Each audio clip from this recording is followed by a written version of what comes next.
కానీ తొక్కడం అంటే కష్టం.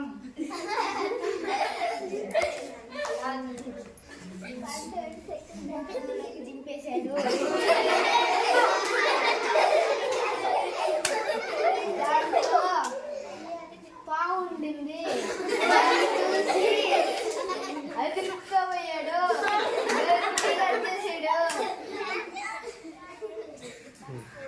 రూప రోజు ఏడుస్తూ నా బూడిద రంగు చాలా అసహ్యంగా ఉండేది అని రోజు వేడిచేది.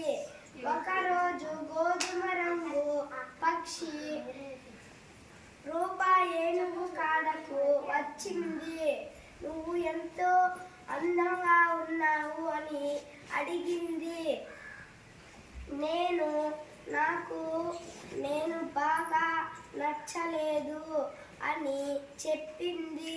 ఒకరోజు గోధుమ రంగు పిచ్చుక అనే వ్యక్తి ఉండేవాడు. అతను చాలా అమాయకుడు.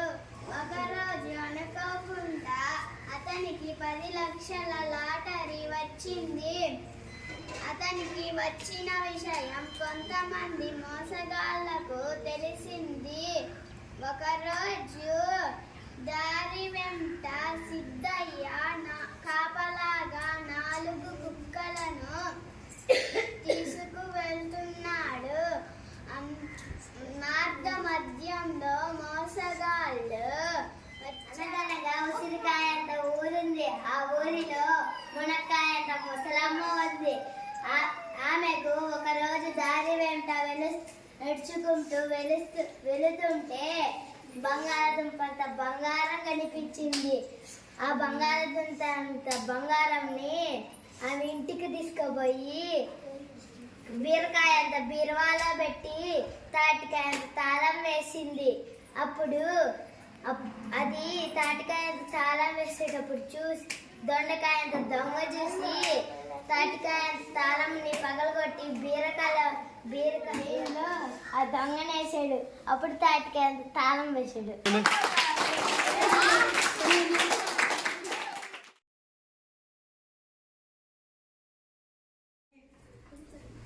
చిన్నయ్య అనే ఒక 2 అన్నదమ్ములు ఉండేవారు. అడవిలో ఒక గుడి చేసుకున్నారు. హరికృష్ణ రోజు పొద్దున్నే లేచి సైకిల్ వేసుకొని పట్టణంకి పోయి కట్లు నరుక్కొని అమ్మి బియ్యము చక్కెర అని తెచ్చుకున్నాడు. ఒకరోజు హరికృష్ణ పనికి పోతే వాళ్ళ తమ్ముడు చిన్నయ్య ఇంట్లో ఉన్నాడు.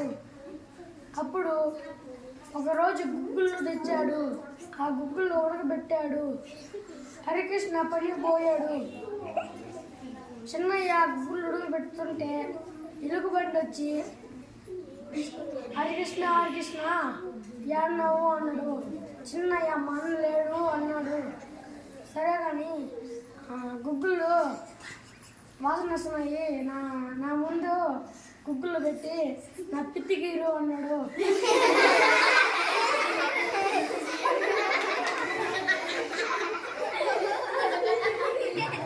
ఎలుగుబంటి చిన్నయ్య పిత్తు ఈరుతున్నాడు. అప్పుడు ఎలుగుబంటి సరే రేపు వస్తాను, రేపు కూడా గుగ్గులు ఉడకబెట్టు అన్నాడు. హరికృష్ణ ఇంటికి వచ్చాడు. గుగ్గులు తీసుకొని వచ్చాడు. అన్న గుగ్గులు అయ్యి అన్నాడు. హరికృష్ణ ఒక ఎలుగుబంటి వచ్చి అట్లా మాట్లాడింది, నీ గుగ్గులు వచ్చి ముందు పెట్టు, నా పిత్తు వీరు అని